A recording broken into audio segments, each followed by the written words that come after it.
What is up, ladies and gentlemen? But most of all, you ladies out there, thanks for clicking on another episode of Break the Silence. I am your host, Cyborg, and chaos has ensued in the National Basketball Association. It is June 30th right now, and free agency just opened.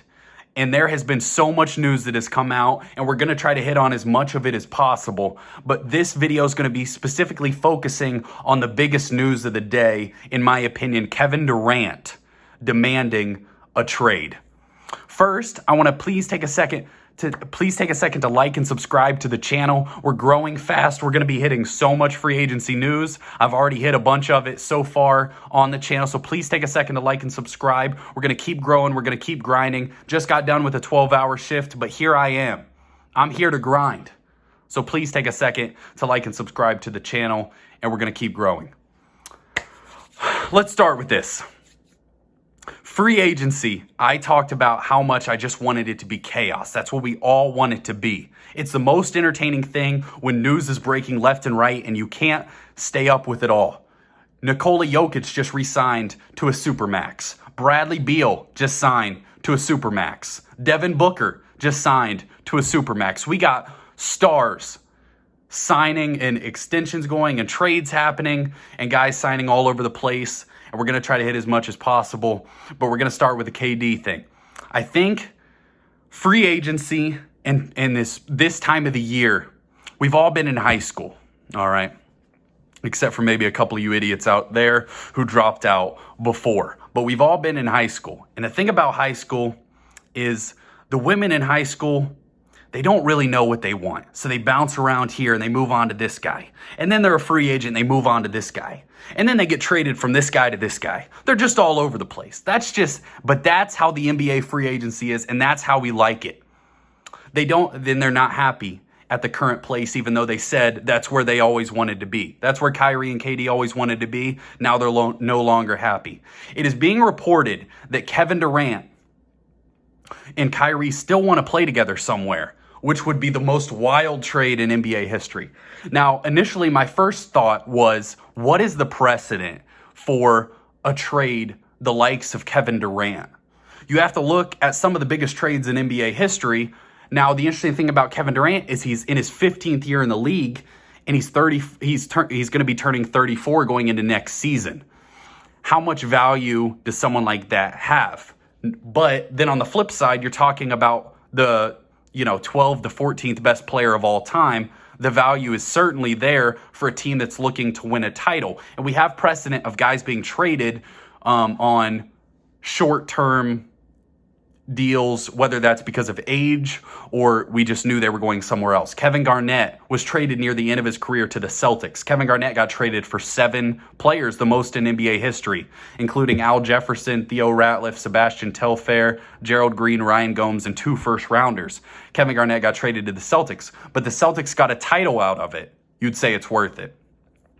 And then Kawhi Leonard got traded a few years ago. Even though the Raptors knew he was only going to be there for 1 year, they got a title out of it, so you'd say it's worth it. That's the interesting thing.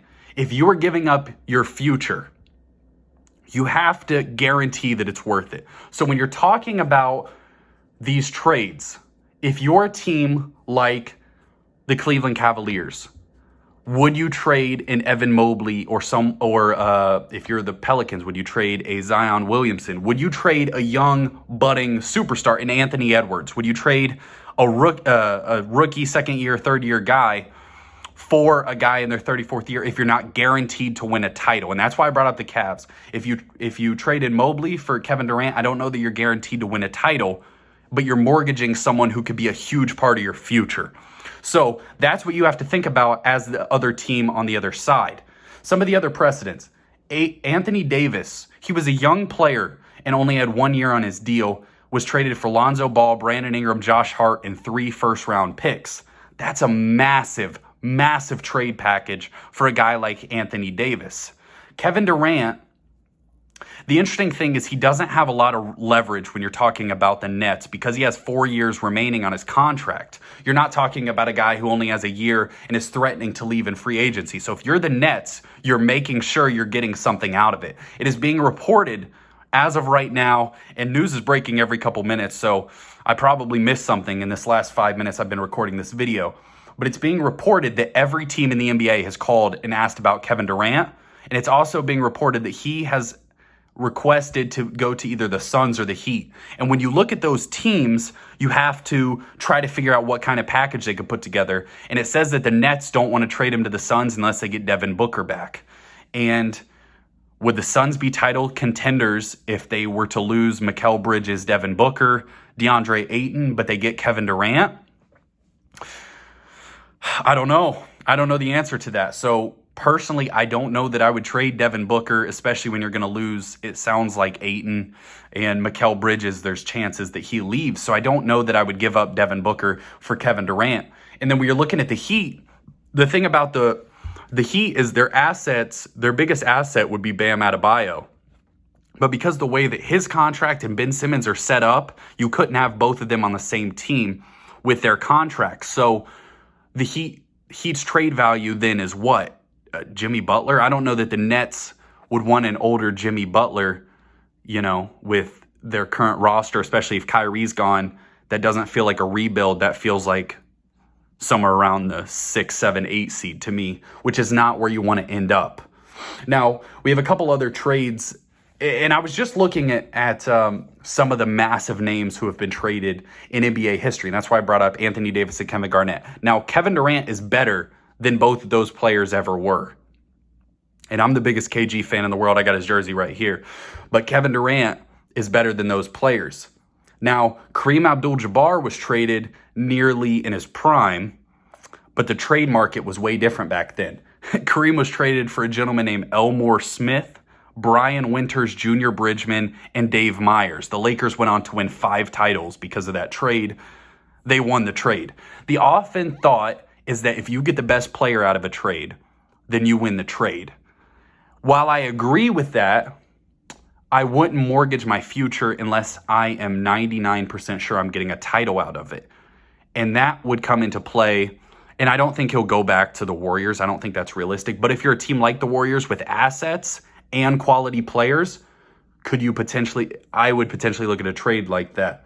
And then the other one, James Harden was traded a couple years ago for and that was a 3-team trade. Now, that's my thought. If Kevin Durant gets traded, I think there would have to be a 3rd team involved, maybe even a 4th team to get the assets around to do so. Harden, the Nets lost Jarrett Allen, Taurean Prince, Karis LeVert, 3 first-rounders, and did 4 pick swaps, and then the Cavs were involved in that.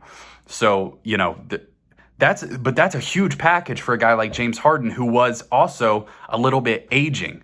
But when you're talking about players like this, if you can get 1 title out of them, then maybe it becomes worth it. The Lakers got 1 title out of AD. Celtics got 1 title out of KG, and the Raptors got 1 title out of Kawhi. So you would kind of almost argue that all those trades were worth it. Now, on the flip side, you traded everything for a guy like James Harden, and now you're the Nets. You're kind of in a tough spot.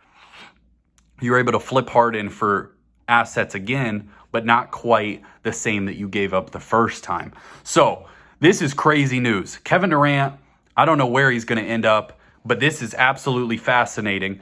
And I think this opens the door for a potential Kyrie Irving trade, because I don't think that the Nets are going to keep Kyrie if they don't have Kevin Durant. I don't think that makes any sense. And I don't know what Kyrie's value looks on the trade market. I did release a video a couple days ago of a couple destinations that would be fun for Kevin Durant to go. But realistically, the trade package that it will require, not many teams have anything like that. So keep your eyes open. There's going to be more breaking news. Take a second, subscribe to the channel, because we're going to be hitting on as much free agency news as possible.